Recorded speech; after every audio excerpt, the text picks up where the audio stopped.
pag pinindot mo, matatanggal na yan mga boss. So, hindi mo na siya kailangan putulin. So, kung naghahanap ka ng cable type pang marking sa ating mga alagang manok, ito yung maganda mga boss, di ba? Meron din siya mga number at meron pang iba't ibang color. Ako, random color yung pinili ko mga boss. Pero kung gusto nyo ng pure color, meron tayo dyan mga bossing. Ay no, medyo malapad na din siya. Visible yung ating number mga boss. Di ba? So, kung nabibreed ka, madami ka ng manok, ito magandang gamitin mga boss pang marking.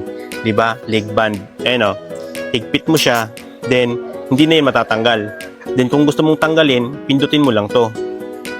Shish! Release na yun mga boss. So, hindi mo na kailangan putulin. Napakamura lang naman nito mga boss. Kaya naman kung trip nyo, naghahanap rin kayo nito. Lalagay ko na lang yung link dyan sa may taas ng pangalan ko para same quality yung ma-receive natin.